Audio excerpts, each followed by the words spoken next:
to your left there. For you, Eddie, what makes this fight, in your own words, an important one in the Anthony Joshua story, and why? Yeah, thanks, Jamie. Thanks, everybody, for arriving today. Thanks, Rick. It's nice to see you down the end rather than at the front. Also got a cheek talking about Barnett's when you look like you comb yours with a pork chop.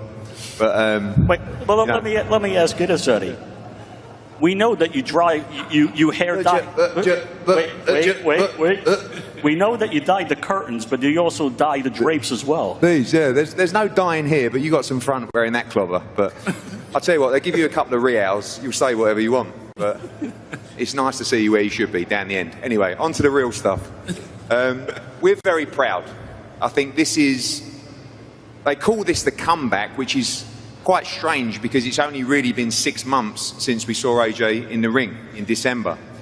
Obviously, everyone's aware of what happened since. And for me, this is one of the great comebacks. I know AJ is always business as usual, but for us, we're incredibly proud of what he's done to return to the ring. Physically, mentally, emotionally. And I think boxing, as he said, boxing is his purpose, boxing is his peace. And when I go out to Valencia and see the training camp with Alexander Usyk, I don't just see Anthony Joshua in the backstages of his career. I see a guy that is more driven and more focused than ever to not just demolish Prenga on July 25th, not just to demolish Tyson Fury, but to try and become world heavyweight champion again. The dream now almost feels like it had more purpose than it's ever had.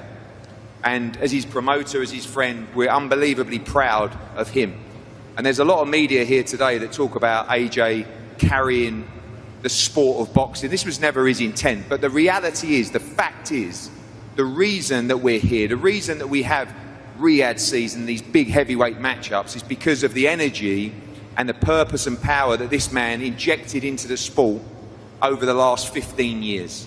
From winning an Olympic gold in London to becoming world heavyweight champion, even the Dillian Whyte fights at the O2, stadium boxing wasn't a thing before this guy started filling them up. And we know the risks that are coming with July 25th. Everybody knows the fight with Tyson Fury signed. Everybody knows that's the biggest fight in boxing. But there's a guy down there who, every time they step up to fight Anthony Joshua, they raise the bar. Oh, he's not the fighter he was. Oh, he's coming off an injury. Oh, mentally he's not the same guy. All this hope. But this is probably the worst time to fight Anthony Joshua right now. And we look forward to coming to Jeddah. And I think that's important to note as well. All these fights in Riyadh, great to go to Jeddah for Jeddah season. And thank you to His Excellency for making the big fight happen. But that's all irrelevant until we deal with a very accomplished fighter in Prenga. But for us, you know, we are incredibly proud to see this man back in the ring. I think it's one of the great comebacks. And I think you will see the very best Anthony Joshua in Jeddah on July 25th. Thank you. Thank you, Eddie. AJ, yeah. Welcome back. Yeah. Great to see you back on the big stage. I asked Eddie a similar question, Anthony, but in your own words, in your own mind, this fight with Kristian Prenga, what does this represent in the Anthony Joshua story, and what makes it an important one, and why? First, I just want to say thanks for everyone coming out today. Much appreciated. Shout out to my forever family in the building as well. You know what it is. What does it take to be strong? Trust me, you know what it is. So we're strong, we're focused. Thank you for Eddie Hearn, His Excellency, the Ring, Riyadh season, for supporting this great opportunity. It's a massive year for me. When I sat down with Eddie and the team, there was an opportunity to fight Prenga, of course. And then they also said, but we want to extend that deal and give you an opportunity to fight Tyson Fury. Now, you put any fighter in that position where I was, they're saying, let me sign that contract. Give me the opportunity to fight Prenga. Give me the opportunity to fight Fury. Give me the opportunity to fight for the championship. It ain't about looking past anyone. It's just knowing your purpose and knowing your steps forward and moving up the ladder. And I've got a clear goal. I know what this year's about. I know how tough this year's going to be. But I'm definitely the man for the job. I'm looking forward to the challenges. You know, I've been training hard. That's my life. I'm just going to go and tune in my focus tomorrow when I go back into training camp. Obviously, we step out of training camp. We do a bit of media, spend a bit of time with our families before we go away. And we take ourselves to another place physically and spiritually. And July 25th, in Jeddah, the best man will win. What does boxing still give you, AJ, after all these years, and what do you still love about this great sport? What does boxing give me? It gives me an opportunity to work. I'm a contractor. This is a contract. This is my job. So I've got an opportunity to work, and basically I've got a chance to improve. I'm really focusing on improving my talent and my skill. So this training campaign just about, let me get fit, let me get strong. I really want to improve my boxing IQ. I want to go in there and show how good I am, basically, because I think when I do that, I put on clinical performance. Kristian, welcome. Great to have you here. What an opportunity it is for you, and we have Sami Lusaj as well with you to translate. The question is, when the call came to face this man, Anthony Joshua, what were the emotions like for you, and what does this opportunity mean to you as well?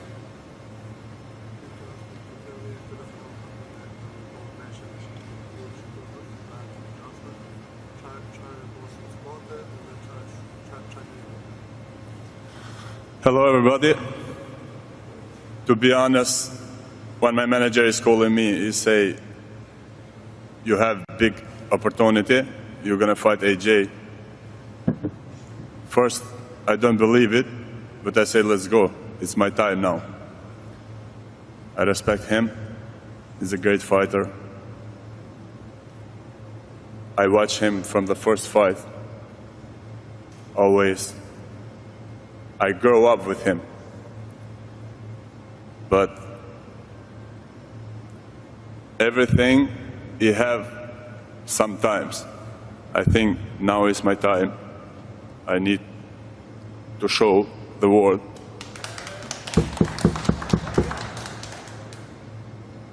I training hard. I train more than ever.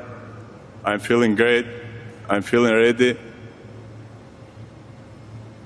And I'm trying, and I think I'm going to shock the world.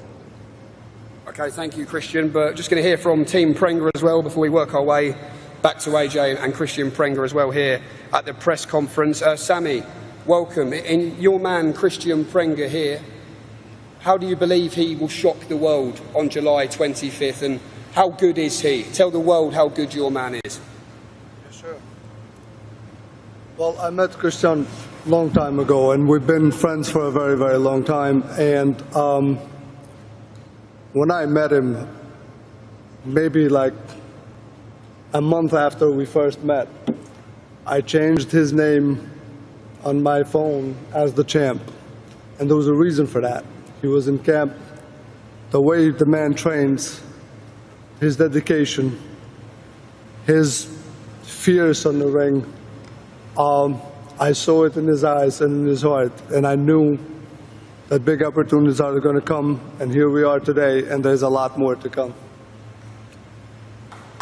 And Keith Sullivan down there as well on the left. Keith, welcome. Looking at the quotes in the press conference and hearing Kristian speak today, the word miscalculation, the word mistake are two words that have been used. In your opinion, why have Eddie Hearn and Team AJ made a mistake choosing this fight when you look at what is potentially ahead? Yeah, thanks, Jamie. First, I just want to thank Eddie Hearn and Matchroom and his whole team, DAZN, His Excellency, for putting this fight together. Let me start by saying I have a lot of respect for Eddie Hearn and Matchroom, his company. I really do. The people he is working with him are excellent. I'm sort of shocked that they made this level of a miscalculation. I really am. What they have in Kristian Prenga is a live dog who's coming for it all. This is a win-win fight for Kristian Prenga. Unfortunately, Joshua, and we have tremendous respect for you, this is a lose-lose for you. The situation your team has placed you in is untenable. And it's shocking that Eddie and his team chose to take on a heavy-handed, heavyweight puncher like Kristian Prenga with their prized possession. But don't worry, Eddie. On July 26th, you'll have a new prized possession. His name will be Kristian Prenga, because he's winning on July 25th. Thank you, Keith. AJ, you've been in this game a long time. You've been in this game a long time. You've heard all sorts coming from the other corner. Do you not mind this energy? What do you make of the energy? What did he say exactly about July 26th? No, I want to hear. I want to hear. It's hard to hear. I made a miscalculation. I just think that these guys, they just dig a grave. The grave's already been dug, but they keep digging deeper and deeper and deeper. I'm just going to do what I need to do. I got full belief. I just know exactly what I need to do. I'm not worrying. I respect him. I respect every opponent. But when I look at myself, I know what I've got to do, and I know I'm going to deliver. It's what I do. It's what I do, and it's what I'm going to do. All the talk's cheap. We will see. We will see. This is my division. Ever since I come into boxing, I've been heavyweight from amateurs. I come in late. I rise to the top. I come to the pros. I rise to the top. It's hard to stay at the top. You have to have something special, something about you, and I've got that fire, and I belong here. I don't do this as a joke. I do this because it's what I do. It's what I'm good at, and I'm going to prove it this year and time again moving forward. I'm looking forward to it, man, but as I said, everything I say is not faced towards him, as you hear. It's all about me. They keep talking about me. I just say they keep digging a grave, but I'm just focusing on myself. Kristian, a question to you then. AJ's taking you very seriously. He always respects his opponents, but why do you believe they've made a mistake? And do you not mind that there is this talk about Tyson Fury? Do you hope you're maybe being overlooked? Does he hope he's maybe being overlooked with the talk of Tyson Fury?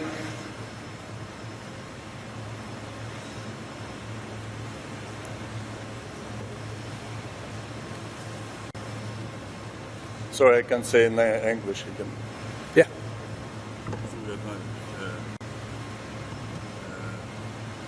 Nummer så klockan går upp in i något match. Tjejen tog på planen, bara målet. Så planet är på en sådär, och sen är dusch ni monté. Så det är just en planen på azodi. Det är bitchet i ett episod no que nas não então. Ela maneira que nem boga bem plan, só que can in underso. Just to say thank you, I respect you. The show minister. So being underestimated is actually a positive thing for him.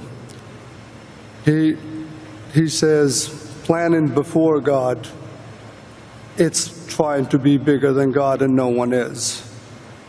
You got to go with God's plans, and then you will become a winner. On July 25th, he's going to show the world that this is God's plan, this is his time. You talking about the fight with Fury and having plans ahead of time, you're trying to plan ahead of God, and this is the time you should be focused, not that.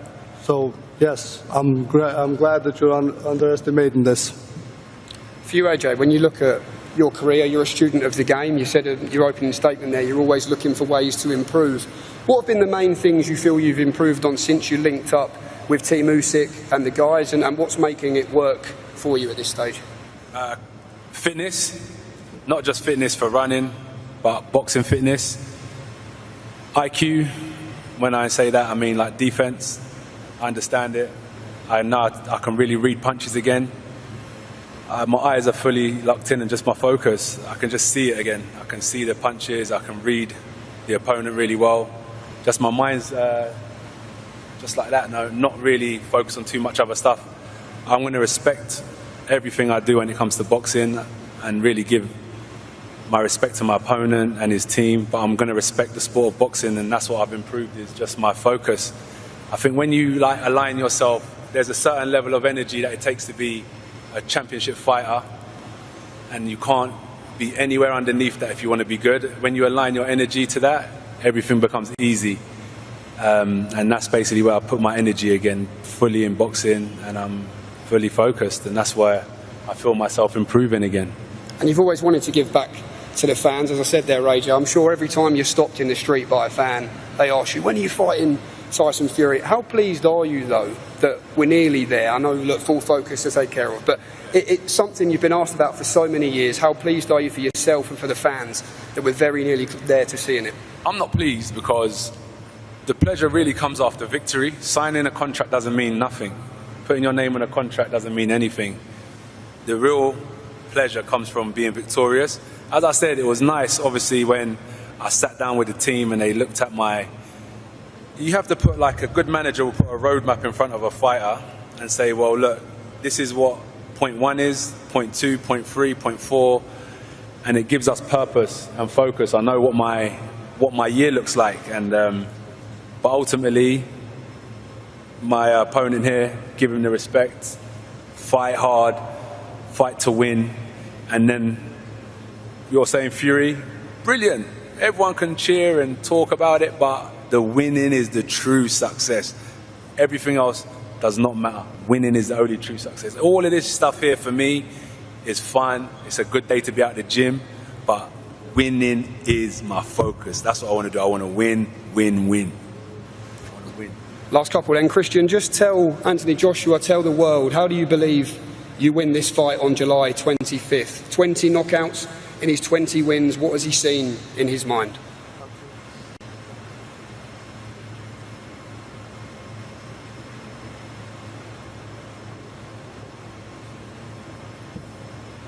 I train hard.